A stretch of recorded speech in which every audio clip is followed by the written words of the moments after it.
and welcome to another episode of ADHD Women's Wellbeing Wisdom. Little short bite-sized pieces of wisdom that I've curated from all the many episodes that have been recorded over this time, and I really hope that this short insight will help you on the week ahead. And today you'll hear from Avigail Kimbell. Now, Avigail is a specialist who supports adults with ADHD in identifying the root causes of their symptoms and shares the tools you need to journey joyfully towards your goals. And she has a fantastic book called Hyper Healing, Show Me the Science, Making Sense of Your Child's ADHD Diagnosis. Let's hear from Avigail. We're told with ADHD that the block is very often neurological. We have got parts of our brains that are working slightly differently, which do sometimes prevent us from being able to get over the threshold, say, like someone else that doesn't have these challenges. At what point can we bypass the neurological side and really kind of go, yes, I'm acknowledging that I've got ADHD and I'm acknowledging that it's difficult, but this is a belief system. This is something that I can work with. This is, and we know about neural pathways and neuroplasticity, that things can change in our brain. So I think what you were saying before is that we sometimes use the ADHD as a way to, I don't know if it's self-sabotage, but it is a bit of an excuse, isn't it? And it's easier to just get, oh, well, now I know, so I don't have to do that. But the harder, but the most rewarding way is going, right, I'm going to do this, but I'm just going to do it in a different way and hope that I still get the same results. Say it's to do with qualifications and going back to university. Whether I need to have some go to the university and get some technology to help me kind of decipher the lectures. There are so many different ways, but it's that kind of in-between stage of the neuro side and the self-belief and the mindset.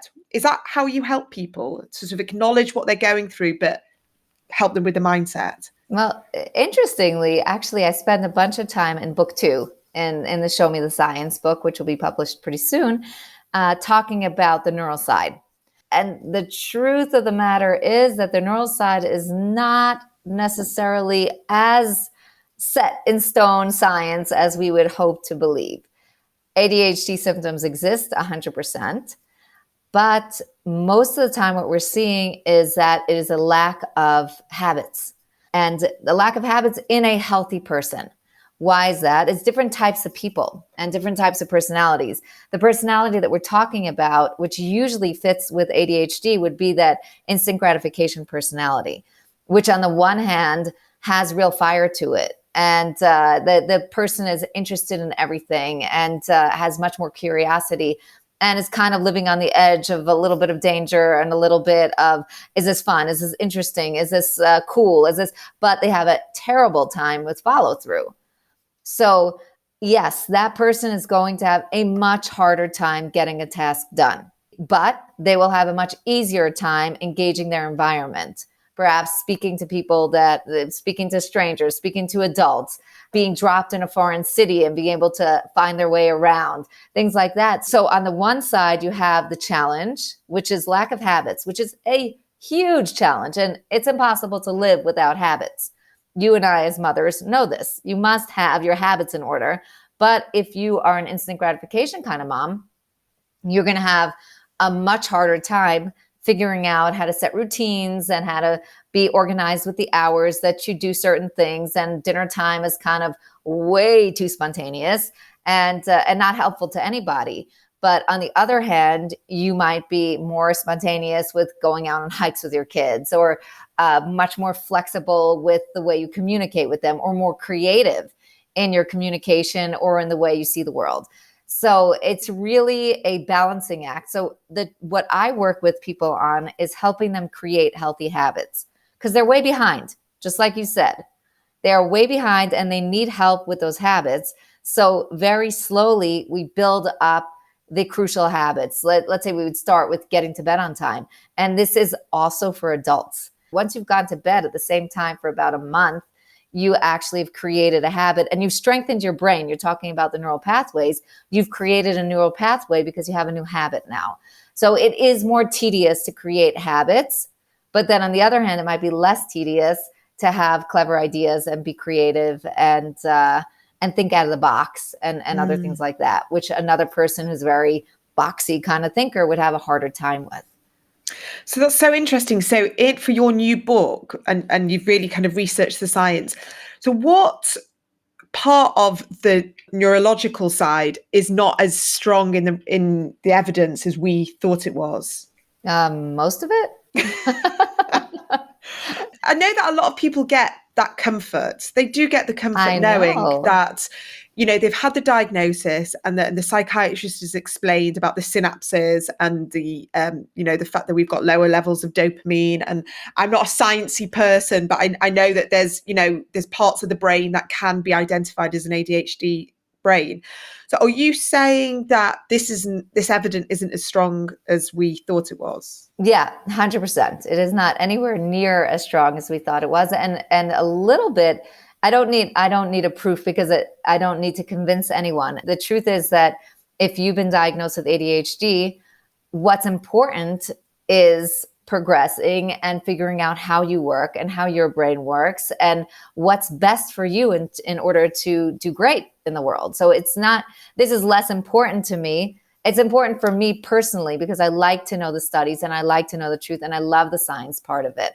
But in 2017, they were still running studies to do scans on brains to see if the ADHD brain is different than the regular brain or the normative. It's not regular and not regular. Normative is the correct phrasing here. So keeping in mind that they started scanning the brain with CT scans in 1978. That's a long time ago. Then they moved to MRI and then fMRI, and that's where we are now. They still don't have conclusive evidence. And in this 2017 study, they only found that 5% of children that had been diagnosed with ADHD had some kind of altered brain, but they weren't 100% sure if that altered brain was a pathological problem or if it was just a different variant of a healthy brain. So and it was a tremendous study. Thousands of children were involved. I don't know if it was a well-developed study because there were certain things they did not consider, such as previous medication. They kind of threw all the children in together. So therefore, we can't figure out if there's a confounding part of this, which would be maybe a brain that has been taking medication for a while looks different than a brain that hasn't. So in terms of that, they did not consider that. But even then, if you took a room full of 100 children and who are all diagnosed with ADHD, only 5% of them, only 5 of them would have a scan that looked different. And in the conclusion of the study, after concluding that it is absolutely conclusive that kids with ADHD have neurological differences in 5 areas of their brain, the author of the study, Martine Hugman, she actually said, and there's absolutely no way, not within the study, but when she was responding to people who reviewed her study, she said there's absolutely no way to be able to tell if a person has ADHD or not based on brain scans. We are a society that tests everything. We do blood tests, we do urine tests, we do stool tests. We're always scanning things because we want to get to the bottom of what's going on with people. We do not have a brain scan for ADHD. If it was conclusive and that was the way we could really identify someone based on a brain scan, then we'd be using a brain scan. Yeah. Do you know, it's so fascinating because the more evidence and research that's coming out, that we're hearing, so many different things about, the neurological side, but also the behavioral side. It's hard, isn't it, to know, because I always believe, and I I'd say anecdotally, and I see it with clients and my family, that genetically ADHD is very present. For sure. If you've got ADHD, chances are at least one of your parents is going to have it, or a cousin or an auntie or a grandparent. It's there. And were you open to the idea that it can be brought on by trauma, by surroundings, by your environment? What kind of, I'd say, percentage, if you can't identify the ADHD in your family, where else can it manifest from? Right. Well, first of all, I'm in complete agreement with you that there's a very strong genetic component here. And of my 6 children, most of them have been diagnosed with ADHD, and their father is definitely has all the ADHD symptoms in the most positive sense of it.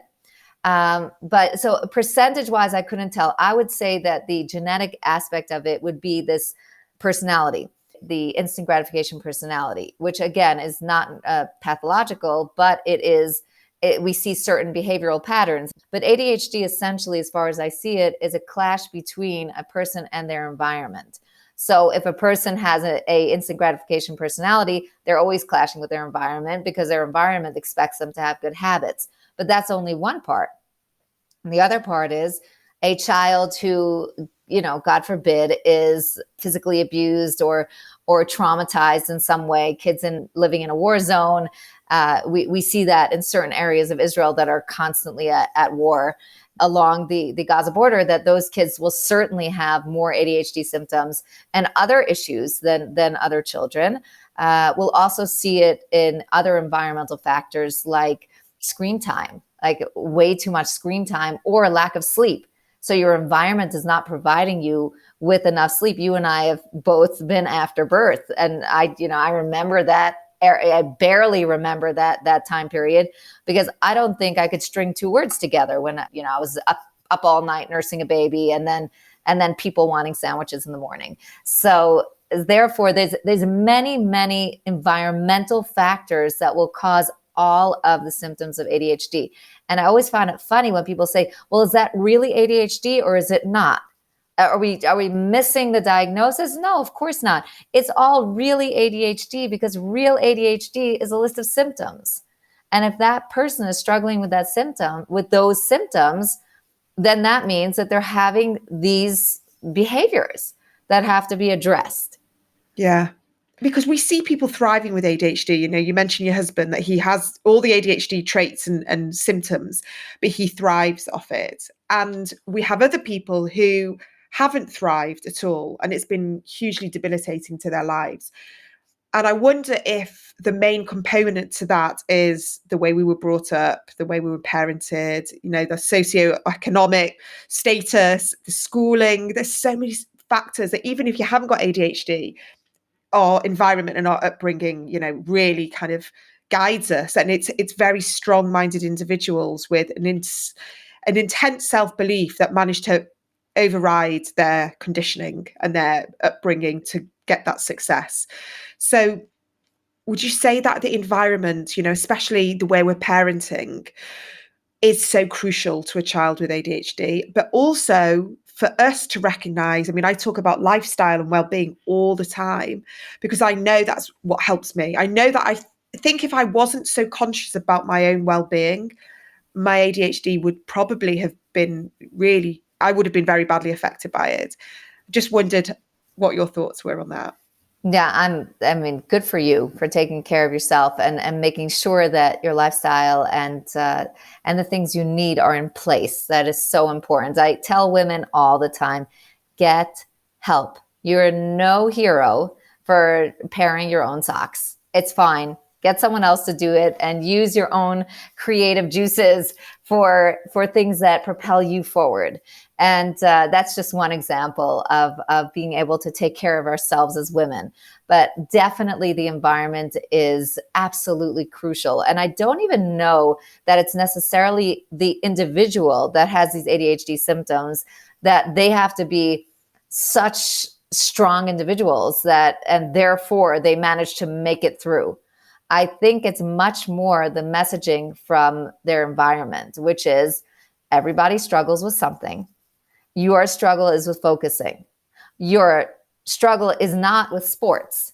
So you're going to excel at sports and you're going to excel at volunteering and you're going to really do great there. And this area you need help with. So when it's framed that way, the person is self-empowered. And where I see the people that really suffer the most are the people that came from a home where they were not empowered, where they were coddled, or the parents had way too much sympathy for them. And it's something I see all the time. If we feel sorry for our children, we really turn them into sorry children. And then they become sorry adults. And so it's not necessarily that my husband was, he's a very strong person for sure. He's got a powerful personality. But let's say he was in an environment where his parents always felt sorry for him. Instead of saying, you're amazing, you go out there and you get it, and you do great, and you're going to excel. And then he went ahead and did that with all the challenges. And he had so many challenges. He could not sit in his seat. He told me that when he was a little kid, he actually traced his shoes onto the floor in his classroom so that he would physically have to place his feet there and make them not move. And this is the way he was able to get through the class. And he got tons of criticism from his teachers. But the criticism is saying, we know you could do it, and you're loafing off. So on the one hand, there's the you can do it. On the other hand, is that we all struggle with something. Let's figure out how to get you through the thing you're struggling with. So I hope you enjoyed listening to this shorter episode of the ADHD Women's Wellbeing podcast. I've called it the ADHD Women's Wellbeing Wisdom because I believe there's so much wisdom in the guests that I have on and their insights. So sometimes we just need that little bit of a reminder, and I hope that has helped you today, and look forward to seeing you back on the brand new episode on Thursday. Have a good rest of your week.